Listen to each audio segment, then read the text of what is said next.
आऊज़ु बिल्लाहि मिनश शैतानिर रजीम बिस्मिल्लाहिर रहमानिर रहीम वमन अहसनु मिनल्लाहि हुक्मन लिकौमिन युकिनून। जो लोग अल्लाह पर यकीन रखते हैं उनके नज़दीक अल्लाह से बेहतर फैसला करने वाला कोई नहीं है। आजमाइशों पर इनाम। ये जितनी आजमाइशें आई हुई है ना तुम पर, इन पर अल्लाह की मसलहत भी है जो अभी तुम्हें नजर नहीं आएगी, मगर यकीन करो इसका इनाम तुम्हें बहुत बेहतरीन बन के मिलने वाला है इंशाअल्लाह। आजमाइश तो उन्हीं के लिए होती है जिन्हें अल्लाह चाहता है, और सब्र वही करते हैं जो अल्लाह को चाहते हैं। जब तुम गहरे दर्द में सवाली बनकर अल्लाह के सामने जाते हो, तब तुम बेबयां खामोशियां लेकर अल्लाह से फरियाद करते हो। जब तुम अपनी खताओं की टोकरी लेकर इससे रहम की भीख मांगते हो, तो वो अपनी सारी रहमत के समेत तुम्हारा इस्तकबाल करता है। अपने पुरसुकून सी याद में लपेटकर दुनिया के हर दर्द से आज़ाद करा देता है। अपने नूर से तुम्हारा बिखरा हुआ दिल पुरनूर कर देता है। बस इसकी तरफ आने की जरा सी देर है। हस्बी अल्लाह। ये जो हस्बी अल्लाह है ना, ईमान की तकमील है, यकीन की तकमील, तवक्कुल की तकमील। इंसान कल्ब और जहन की हाजिरी के साथ कहता है ना हस्बी अल्लाह, कि बस अब मुझे अल्लाह काफ़ी है। ये कफ़ायत का एहसास व इजहार इसके ईमान को उस मेराज तक ले जाता है जहाँ पहुँचकर इसे तमाम ज़मीनी मुश्किलात राई के दाने से भी ज़्यादा छोटी महसूस होने लगती हैं। ये वो इजहार है कि इसके बाद मोमिन हर तंगी पर मुस्कुराता है और हर मुश्किल पर मुतमईन रहता है। फिर हज़रत इब्राहीम अलैहिस्सलाम जैसा ईमान पैदा हो जाता है और मसाइब की आग भी गुलो गुलजार बन जाती है। इलाही हस्बी अल्लाह का शऊर रगों तक उतार दे, आमीन। अल्लाह के सुपुर्द करना सीखें, हर चीज़ को, हर फैसले को। जब आप जाए नमाज पर बैठते हैं ना, तो भारी दिल को खाली करके उठा करें। हर चीज़ अल्लाह को सौंप कर उठा करें, क्योंकि जो हुआ उसकी रज़ा से हुआ, जो हो रहा है इसकी रज़ा से हो रहा है। तो फिर आप मुस्तकबिल की फिक्र क्यों करते हैं? नसीब लिखने वाले को नसीब का निगहबान रहने दें। आप इसके फैसलों पर सर झुकाकर इत्मीनान से चलते रहें। यकीन करें इस पर वो बेहतरीन करेगा इंशाअल्लाह। अल्लाह का कुर्ब। अल्लाह तुम्हें इतना सब्र दे कि तुम्हारा दिल हर हाल में मुतमईन रहे। अल्लाह तुम्हें इतना मजबूत बनाए कि कोई भी तुम्हें तोड़ ना सके। अल्लाह तुम्हें इतना अपने करीब लेकर आए कि किसी और की तुम्हें ज़रूरत ना पड़े। अल्लाह तुम्हें अपनी इतनी मोहब्बत दे कि किसी और की मोहब्बत के लिए ना तरसो। अल्लाह तुम्हें दुनिया की इतनी समझ अता करे कि तुम इसके हर फैसले पर राज़ी हो जाओ।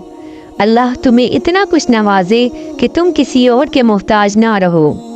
अल्लाह तुम्हें अपनी याद में इतना मशगूल कर दे कि तुम्हें किसी और की याद ना सताए। अल्लाह तुम्हें अपना इतना कुर्ब अता करे कि फिर तुम्हें दुनिया की चाह न रहे, आमीन। अल्लाह जवाब ज़रूर देता है। आपको किसने कहा कि अल्लाह हमारी बातों का जवाब नहीं देता? किसने कहा कि वो हमारी तरफ मुतवज्जो नहीं होता? किसने कहा कि वो हमारी दुआओं को कबूल नहीं करता? वो तो पाक ज़ात है। उसने वादा किया हुआ है कि तुम्हें देगा। तुम मांग कर तो देखो। वो आसमान का नूर है जो रातों के पिछले पहर 7वें आसमान तक आता है और पुकारता है, कोई है मुझसे मांगने वाला जिसे मैं अता करूं? कोई है मुझसे मोहब्बत करने वाला ताकि मैं भी उससे मोहब्बत करूं? कोई है जो गम में मुब्तला है, मैं इसके गम मिटाऊं? अल्लाह पाक आपके दिल की मुराद को पूरा फरमा देंगे इंशाअल्लाह। अल्लाह का रंग। दुनिया साथ छोड़ देती है, दुनिया बेसहारा कर देती है। दुनिया हम नहीं बांट सकती, दुनिया देर तक साथ नहीं चल सकती। आप अल्लाह से कितने भी दूर चले जाएं, آخر میں جب آپ اکیلے رہ جائیں گے تب بھی آپ کے ساتھ صرف آپ کا اللہ ہی ہوگا، جو آپ کو شیرک سے بھی زیادہ قریب ملے گا۔ کوئی ایسی محبت کسی سے نہیں کر سکتا جیسی اللہ اپنے بندے سے کرتا ہے۔ گلا پھاڑنے کی کیا ضرورت ہوتی ہے؟ خاموشی برداشت سے بھی سب کچھ کیا جا سکتا ہے۔ خاموشی سے بڑی کوئی بات ہو سکتی ہے بھلا؟ یقیناً نہیں۔ لیکن یاد رکھیں، کسی کی ذات میں لفظوں کے نشتر مت پیوست کرے۔ قسم سے بہت تکلیف ہوتی ہے جو کبھی نہیں بھلائی جا سکتی، اور الفاظ کی بھی کوئی حد ہوتی ہے بھلا؟ لفظ کبھی کبھار مرہم، کبھی نشتر اور کبھی غموز اور گھوڑا بن جاتے ہیں جو سب کو رونتا ہوا گزر جاتا ہے۔ اسی لیے خوش رہیں اور خوشیاں بانٹیں۔ کبھی کبھی بہت تھک جاتی ہوں، سب چھوڑنا چاہتی ہوں، پھر یاد آتا ہے کہ جب اللہ کا راستہ چنا جاتا ہے تو اللہ آزماتا بھی ہے۔ یہ کیسے ہو سکتا ہے کہ کوئی اللہ کے راستے پر چلے اور آزمایا نہ جائے؟ کبھی دیکھا ہے کہ سونا آگ میں جلے بغیر ہی کندن بن گیا ہو؟ تپش تو سہنی ہی پڑتی ہے نکھرنے کے لیے۔ اللہ تعالیٰ فرماتا ہے، نہ تو تیرے رب نے تجھے چھوڑا ہے اور نہ ہی وہ بیزار ہو گیا ہے۔ اللہ ہی تمہارا پہلا سہارا تھا اور اللہ ہی تمہارا آخری سہارا ہے۔ تم کتنے ہی گناہگار کیوں نہ ہو جاؤ، کتنے ہی نافرمان کیوں نہ ہو، جب بھی تم اسے پکارو گے وہ تمہیں جواب ضرور دے گا۔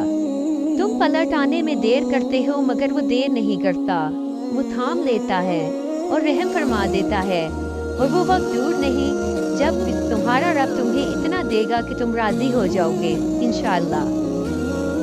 زندگی میں مشکلات کے اندھیرے جب ہم پر چھا جائیں اور امید کی کرن نظر نہ آئے تو اپنا محاسبہ کرے کہ میرا رب مجھے کیا سکھانا چاہتا ہے۔ ہماری زندگی میں کبھی دن کی روشنی ہوتی ہے اور کبھی رات کا اندھیرا، لیکن ہر رات کے بعد دن ہوتا ہے۔ جس طرح رات باقی نہیں رہتی، اس طرح ہر مشکل وقت بھی گزر جاتا ہے۔ کرنے کے صرف 2 کام۔ پہلا کام، جب مشکل وقت ہو، پریشانی ہو، چوٹ لگے، ایک ٹھہراؤ آ جائے تو سمجھے گویا سوچنے کا موقع ملا ہے۔ اپنی غلطی بعض اوقات نظر آنے لگتی ہے، اس پر غور کرنا چاہیے۔ اور جو دوسرا کام وہ یہ کہ کبھی مایوس نہیں ہونا۔ رات کے اندھیرے کے بعد دن کی روشنی بھی ضرور آئے گی انشاءاللہ۔ مخلص شخص تنہا رہ جاتا ہے، اس لیے نہیں کہ اس کا کوئی ساتھ نہیں دیتا، بلکہ اس کا ضمیر اسے اجازت نہیں دیتا کہ وہ منافق، بے ایمان اور بے ضمیر لوگوں کے ساتھ تعلق بنائے رکھے۔ میرا یقین ہے کہ خدا سے مانگو، ہمیشہ اپنی اوقات بھول کر، محض اس کا اعتبار کر کے ذہن میں رکھتے ہوئے دعا مانگی جائے کہ ہماری سوچ، اوقات، خیال اور ارادہ ایک مخصوص حد تک جا کر رک جاتے ہیں، مگر اس کا اعتبار اس کی رحمت کی طرح لامحدود ہے، اور اس کی رحمت خلق سے اس کے پیار کی مانند ہے، بے حساب۔ اسی لیے جب بھی مانگو اس کی سخاوت اور رحمت یاد رکھتے ہوئے اپنے گناہ، کوتاہیوں اور لغزشوں کو یکسر بھلا کر، اور پھر اس کی عطاؤں کا شکر اس کثرت سے کرو کہ وہ ہماری خطاؤں پر حاوی ہو جائے اور غالب آ جائے۔ توکل وہ راستہ ہے جس کے ذریعے آگ ٹھنڈی کر دی جاتی ہے، جو ایڑیوں سے زمزم نکلوا دیتا ہے، جو دریا میں راستہ بنوا دیتا ہے، جو یوسف علیہ السلام کو یعقوب علیہ السلام سے ملوا دیتا ہے، جو شدید طوفان میں کشتی نوح پار لگا دیتا ہے۔ تو پھر کیا تم اپنے رب پر توکل نہیں کرو گے جو ناممکن کو ممکن کرنے پر پوری قدرت رکھتا ہے؟ آج اگر زندگی مشکل ہے تو کل کی آسانی کا وعدہ بھی اللہ نے کیا ہے۔ اللہ سے مانگو اور خوب مانگو، وہ تمہیں بہت جلد امید سے بڑھ کر نوازے گا انشاءاللہ۔ جو اللہ کی ذات پر کامل یقین رکھتے ہیں ان کے لیے معجزے بھی اسی دنیا میں ہوتے ہیں، اور تقدیر تو اللہ کے ایک اشارے سے بدل جایا کرتی ہے۔ تم یقین تو رکھو، وہ بہتر لے کر بہترین دے گا۔ سب سے پہلے دعا، دعا کے بعد صبر، صبر کے بعد یقین، اور پھر آپ کا سفر بہترین انشاءاللہ۔